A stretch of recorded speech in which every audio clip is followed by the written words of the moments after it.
ಎಲ್ರಿಗೂ ನಮಸ್ಕಾರ. ನಮ್ಮ ಅಡುಗೆ ಚಾನೆಲ್ಗೆ ಸ್ವಾಗತ. ಇವತ್ತಿನ ವಿಶೇಷ ರುಚಿಯಾಗಿ ಗರ್ಗರಿಯಾಗಿ ಸ್ವಲ್ಪ ವಿಭಿನ್ನವಾಗಿರೋ ಬೆಳಗ್ಗೆ ತಿಂಡಿ, ಅಥವಾ ಇದನ್ನು ರಾತ್ರಿ ಊಟಕ್ಕೆ ಕೂಡ ಮಾಡ್ಕೊಂಡು ತಿನ್ಬೋದು. ಲಂಚ್ ಬಾಕ್ಸ್ ಕೂಡ ತಗೊಂಡೋಗ್ಬೋದು.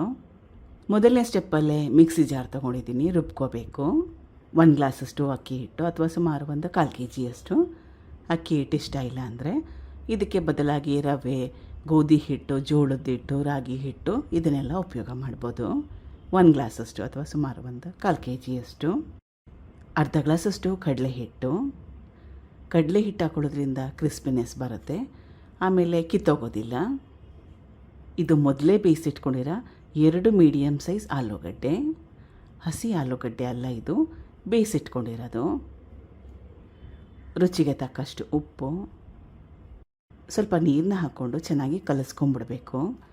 ಕೆಳಗಡೆ ಹಿಟ್ಟು ಹಾಕ್ಕೊಂಡಿರೋದ್ರಿಂದ ಮಿಕ್ಸಿನ ಹಾಕ್ಕೊಂಡ್ಮೇಲೆ ನಡಿಲಿಕ್ಕೆ, ಬ್ಲೇಡ್ ತಿರುಗಲಿಕ್ಕೆ ಕಷ್ಟ ಆಗುತ್ತೆ.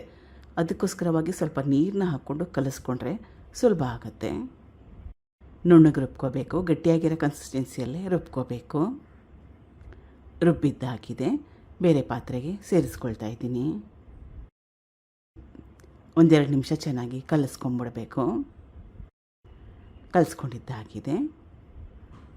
ಕೊತ್ತಂಬರಿ ಸೊಪ್ಪು ಅರ್ಧ ಹಿಡಿಯಷ್ಟು, ಹಸಿರು ಮೆಣಸಿನ್ಕಾಯಿ, ಈರುಳ್ಳಿ, ನಿಮ್ಗೆ ಯಾವ ತರಕಾರಿ ಇಷ್ಟ ತರಕಾರಿನ ಹಾಕ್ಕೋಬೋದು. ಕ್ಯಾಪ್ಸಿಕಮ್ ಹಾಕ್ಕೋಬೋದು, ಮುಸ್ಕಿನ ಜೋಳ ಹಾಕ್ಕೋಬೋದು, ಕ್ಯಾರೆಟ್ ತುರಿ, ಆಮೇಲೆ ಎಲೆಕೋಸನ್ನ ಸಣ್ಣದಾಗಿ ಕಟ್ ಮಾಡಿ ಕೂಡ ಉಪಯೋಗ ಮಾಡ್ಬೋದು.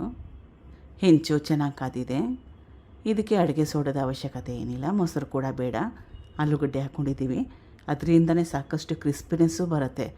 ಜೊತೆಯಲ್ಲೇ ಒಳಗಡೆ ಎಲ್ಲ ಮೃದುವಾಗಿ ಚೆನ್ನಾಗಿ ಕೂಡ ಬರುತ್ತೆ. ಮುಚ್ಚಿಡಬೇಕು. ಹಾಕ್ಕೊಂಡ್ಮೇಲೆ ಹೈ ಫ್ಲೇಮ್ನಲ್ಲಿ ಇಟ್ಕೊಂಡ್ರೂ ಕೂಡ ಪರವಾಗಿಲ್ಲ. ಒಂದು ಕಡೆ ಚೆನ್ನಾಗಿ ಬೆಂದ ಮೇಲೆ ತಿರುವಾಕೋಬೇಕು. ಎರಡೂ ಕಡೆಯೂ ಚೆನ್ನಾಗಿ ಬೇಯಿಸ್ಕೋಬೇಕು. ಈಗ ಇದಾಗಿದೆ. ಮಿಕ್ಕಿರೋದಕ್ಕೆ ಸೇಮ್ ಪ್ರೊಸೆಸ್ನ ಫಾಲೋ ಮಾಡಿ. ಟ್ರೈ ಮಾಡಿ ನೋಡಿ, ಅತ್ಯಂತ ಸುಲಭವಾಗಿರೋ ಬೆಳಗ್ಗೆ ತಿಂಡಿ. ಬಿಸಿ ಇದ್ದಾಗೇ ತಿಂದರೆ ಚೆನ್ನಾಗಿರುತ್ತೆ, ತಣ್ಣಗಾದ್ಮೇಲೆ ಕೂಡ ತಿನ್ಬೋದು. ಯಾವುದೇ ದೋಸೆ ಕೂಡ ತಣ್ಣಗಾದ್ಮೇಲೆ ತಿನ್ನಲಿಕ್ಕೆ ಚೆನ್ನಾಗಿರಲ್ಲ, ಬಿಸಿ ಇದ್ದಾಗ ತಿಂದರೆ ರುಚಿ. ಟ್ರೈ ಮಾಡಿ ಒಂದು ಸಲ. Thank you for watching. ಧನ್ಯವಾದ.